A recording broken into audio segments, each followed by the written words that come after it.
Hey guys, Brandon here with another video. I know a few weeks back I mentioned I would do a video on pricing because Steven from Leviathan Snakes put me up to it, and here we are. I've been lazier than I would like to be with YouTube, and most of my interest has been focused on Instagram, and I think I'm going to be changing that up. I'm going to be focusing more on YouTube, and I will still be posting on Instagram, but it'll most likely be mostly photos with a reel here and there.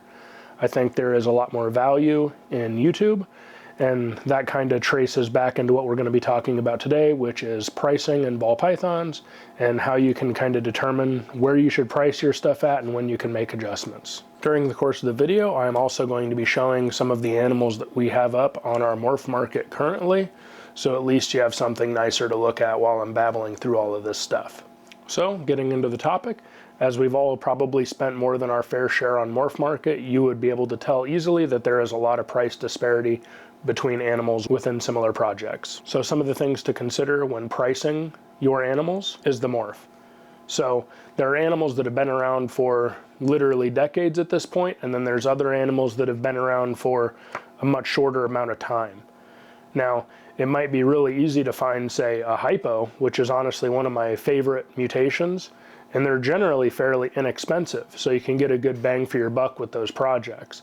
However, on the flip side, something such as a sunset or a rainbow or a monsoon, those prices, even for the base form, regardless of their difficulty to produce, are going to be much higher because there's far less supply. So oftentimes, the newer something is, the higher that value is going to be for the base mutation of that animal. And it also has an effect on kind of the direction you can go into it. Whenever you get into a project a little bit earlier, you're going to have a lot more room to kind of go your own way.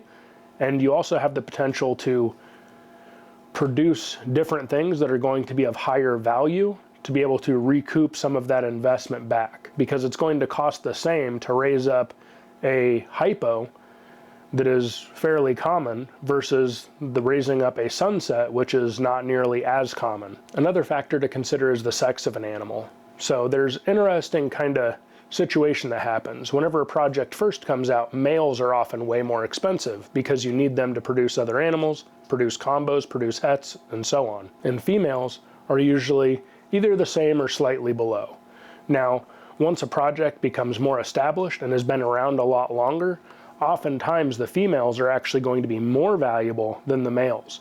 Even if you look at basic clowns right now, a female clown, just single gene, is still more expensive than a base male clown. And I think currently you're seeing similar situations with something like monsoon or sunset. Monsoon males are still very expensive, and it seems like they're around like $10,000 or more dollars. Meanwhile, females are more like the $8,000 range, and that's because there's been far less done with that project. So at this time, a male is much more valuable to have in somebody's collection than a female is. Now, there will eventually come a time when the prices are going to either equal out or the females are going to be slightly more expensive because you already have these males out here making all these different hets and combos.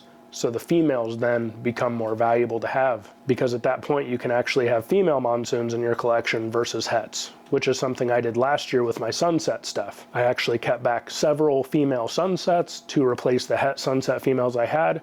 So down the road, when I get really cool incomplete dominant genes in them, I can take them directly to a visual. And that would help increase my production, increase my odds, and get incomplete dominant genetics into the project at a much faster rate. Age is also something that can affect the pricing of your ball pythons. Some animals are actually going to gain value as they get older, and we can continue to use monsoon and sunset as great examples, because if you were to find a proven breeder or ready to breed male monsoon or sunset, that is going to be much more valuable than a hatchling male. Now, you could get these animals as hatchlings, raise them up, and hopefully you can have them breeding within a year or 2 years. But some people, they will pay for time, and you pay for time in the terms of buying an adult versus buying a baby. Some people do that for females and stuff as well. Most of the time I prefer to buy stuff as hatchlings, raise it up myself, and then get it up to breeding age and size within my own collection. Not saying that raising up hatchlings is the only way, as I have picked up adult animals from friends of mine that I knew to help get my projects along a little bit faster. Another thing to consider when pricing your snakes is the demand. Now, This is a very kind of arbitrary thing. What your interests are could be very different from what somebody else's interests are. But when I talk about demand, I'm talking about overall the market demand. Now, there are certain animals and certain projects which have been given undue, I guess, criticism. Pastel is one of those things. Pastels, I think, look great in pretty much most projects. There's only a few projects that they don't necessarily age the best in, and sometimes that's a case-by-case basis, and you can also add additional genetics into those projects to make pastel actually work for you and increase the look and desirability of that animal. Another animal that often takes a hit in price is spiders. Stuff that has spider in it is often looked down upon a little bit, and you also lose a good percentage of the overall value of the animal if it has genes that are considered less desirable or problematic. And unfortunately, spider got a bad shake in the whole deal. I have never had a spider that has acted super crazy. Sometimes they can be a little excitable and then they'll maybe miss their food or something, but overall, the crazy examples that you see online is, I think, few and far between, and there are potentially other issues that are actually going on with those animals. But back to more positive sides of demand. You could have something that is fairly new. I mean, just looking at that sunset puzzle that Brock Wagner posted recently on his Instagram, that thing looked absolutely amazing. That animal in general, I think, is going to raise the interest and demand of both puzzle and sunset animals, because that animal is probably one of the better looking sunset combos in my mind. I think the sunset puzzle looks amazingly better than the sunset clown. And I think some of the sunset pieds we've seen have looked really good, and then other ones are kind of questionable. But either way, again, case by case basis. Something as simple as that can basically push people into a new project. People that weren't considering puzzle before could be like, you know what, maybe I need to get into puzzle if they had sunset. Or likewise, people that are into puzzle could have seen that and been like, you know what, I need to add sunset to this thing because that looked really nice. Another factor to consider is the difficulty to produce something. And that is a little bit complicated because albino pieds, for instance, don't really have a whole lot of interest, despite being very pretty. They would probably fall into something more along the lines of a pet type of animal with the value that they're bringing. However, you have something such as an ultramel pied or a sunset pied or whatever else. Those have the same amount of difficulty to produce as the albino pied that doesn't have a lot of value. And a lot of that just comes down to the price and the difficulty or supply of the ingredients to help produce that animal. So sometimes that can play a factor. You also have a bunch of these animals that are extremely difficult to hit when you're talking about hitting a couple of codominant genes with a recessive, with two recessives. Things like that are going to be something where you're taking some real swings for the fence, trying to hope that you hit something with 4 or 5 genes in it, and your probability of something like that could be like 1 in 256, such as a super chocolate desert ghost, clown.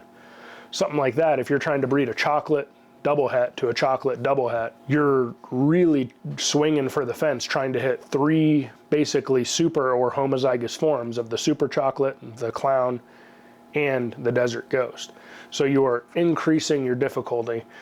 And I'm debating if I'm missing an extra gene in there, because I know I looked it up on something before, but it's a lot of genes, it's a lot of difficulty, and it's one of those things, if you put in Morph Market, it says you have a 0% chance of hitting. So whenever you do make that animal, that's something you're going to want to hold on to, or the value of that animal is going to be increasingly high due to the difficulty along with the overall demand of that animal. And then if it's a male, the overall price of that animal is going to go up because of how useful that animal could be in somebody's collection. So now that we've talked about all those things, what you need to determine within your clutch is what mutations you have, what those sexes are, and then you can go into the next stage, which is going to be market research. So that's where you can use friends, you can use Morph Market, and you can use like a Discord. Like I myself am in both Will from RCR, Josh and Bob, who run a Patreon together called The Ball Shed. All of those places are going to be resources for you to either ask questions and, kind of get help identifying the animals, as well as asking people what they think a price should be on that animal based on the factors of its genetics, what age it is, what size it is, whatever, how close it is to breeding.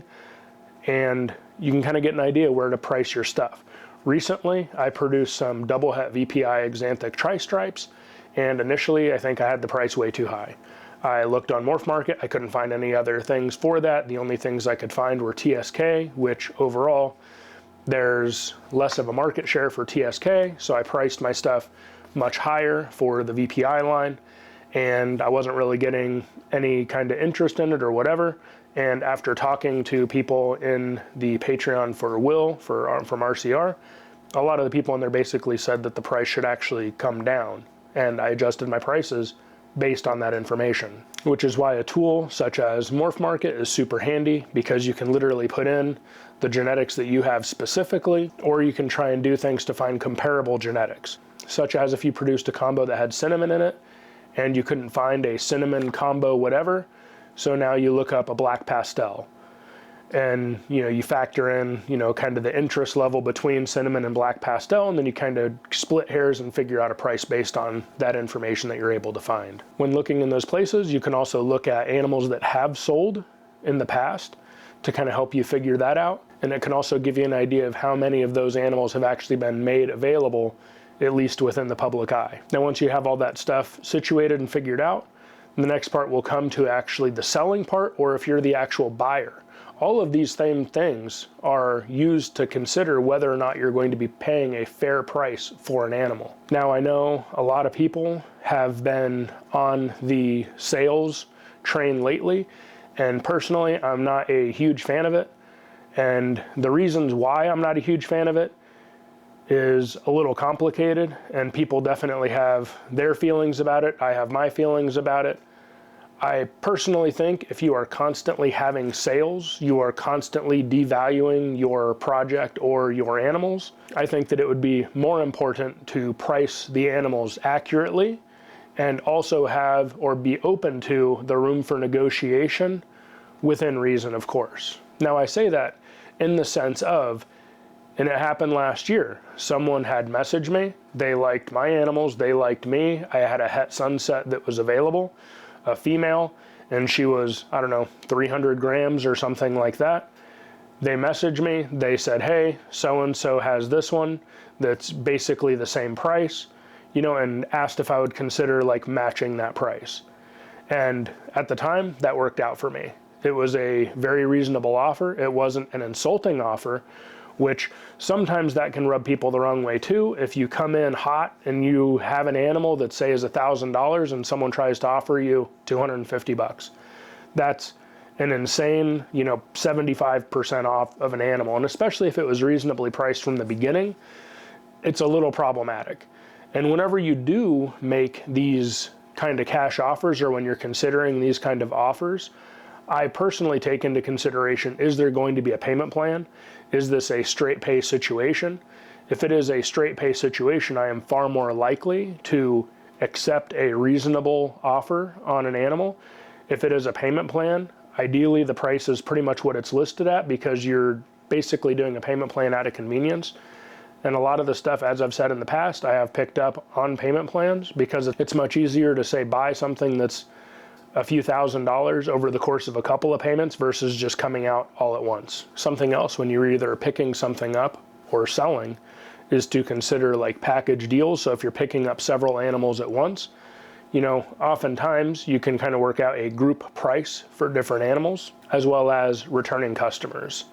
So someone that has purchased something from you in the past and they are interested in something else, it's not unreasonable to try and give a little bit of a price break or work with them a little bit on price, whether it's a payment plan or a straight pay situation. And a lot of those reasons are why I am somewhat / mostly against doing the whole sales situation or putting stuff on sale. Because again, the animals, they already should be priced reasonably. You should be open to a reasonable amount of negotiation. And that negotiation would be, again, a straight pay situation, a group animal situation, or a prior customer situation. With all that said, what are your thoughts? What kind of things do you take into consideration?